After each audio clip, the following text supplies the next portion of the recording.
I'm sure you all know by now that Chris Paul is calling the Bay Area home. The Warriors just traded a young talented player in Jordan Poole for a 38-year-old Chris Paul. While it is true that the veteran is a legend in the sport, does it make sense to add such an old player to their title-contending team? Hello and welcome back to the channel. Today we're going to discuss why Chris Paul might not fit the Golden State Warriors best. You must be wondering, besides age, what other negative factors are there? Well, stick around till the end as we answer this question and more as we delve into the intricate details surrounding the controversial trade. But now, without further ado, let's get into it. Before we begin, however, I'd like to reiterate that we do not intend to disrespect the legend that is Chris Paul. He is an incredible athlete and, despite his age, continues to perform. However, the issue arose before he was playing for a top team like Golden State, which regularly contests for championships. With that out of the way, let us evaluate why his future with the Warriors might be a big flop. First, we have the most glaring issue of how he's going to integrate into the team. A lot of people have questioned the Warriors' decision to spend so much money on a point guard who was 38 years old when they already had Steph Curry, widely considered the best point guard of all time. And besides Steph, the Warriors also have Clay, who, despite his recent struggles, would still be a better overall choice than CP3. So where does that leave us with Paul? It seems like a bench role is in the cards for him. Some could argue that he could replace other players on the team. Sure, we have Steph, Clay, and Dre as the obvious starters, but if we return the other two with CP3, the trade might make sense. First, we have Looney, who, if he gets replaced, will mean that Draymond must play center. Now, he has played the role effectively for ages, and he's going to be better at his age than Looney. Besides, dropping Looney for CP3 would mean a big man replaced by a guard, meaning the Warriors would lose a significant chunk of their rebounding ability. And then the other choice is Wiggins. Wiggs has been an essential player for the Warriors, arguably the most important after Steph and Dre in previous seasons, with Clay off of his normal game post-injury. There is no way CP3 could replace him in the long run. Even if we stop looking at the whole thing individually, the fact remains that the synergy of a team's starting lineup is vital to a team's success, and the Warriors' starting five has proven formidable. In the previous season, Steph, Clay, Wiggs, Dre, and Looney had the highest net rating of a whopping plus 22.1 in the NBA. It just shows how important they are as a unit. Any potential disruption to the team's chemistry must be carefully considered before any modifications are made to the current setup. So even if CP3 might be a better individual player than anyone from the starting five, he still needs to adjust with the Warriors and vice versa.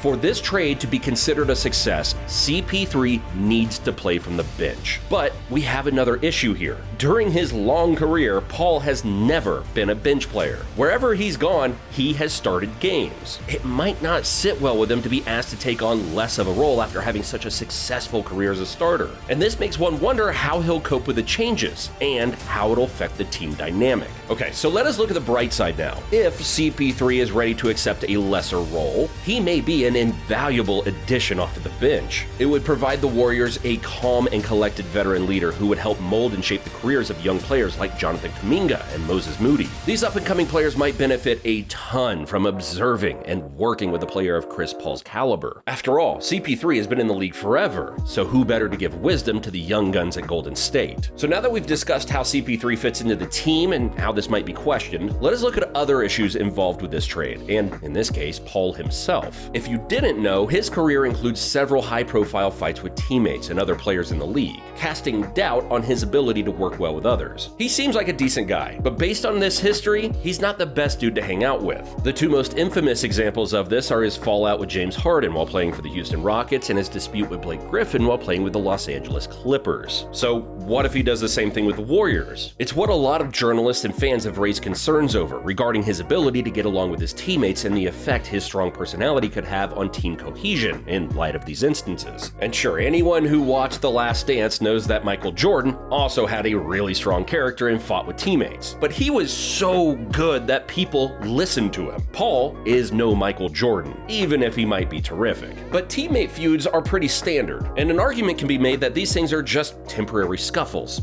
Nothing serious. They can be resolved behind closed doors. Speaking of closed doors, that didn't happen with CP3's well-publicized feuds with players like Rajon Rondo and Patrick Beverley. The fact that he was involved in scuffles in front of the whole world shows how much of an attitude problem he has. Another issue CP3 has is his lack of a killer mentality for the Warriors. In simple terms, he's not clutch enough for the Warriors. He's been criticized throughout his 18-year career for being unable to pull through in the end, and guide his side to victory. We all know how CP3 is an innovative and talented player, but his playoff struggles cast doubt on his ability to be a clutch performer when teams need it most. He must prove that he can perform well under the big lights, because his contribution to Golden State's success in the playoffs is what will make or break this trade. I mean, even the young Jordan Poole was clutch enough for the Warriors. CP3 will absolutely need to step up his game in the biggest games, and considering he's 38 years old now, that seems unlikely. I think the Warriors made a mistake in citing Chris Paul at the expense of Jordan Poole.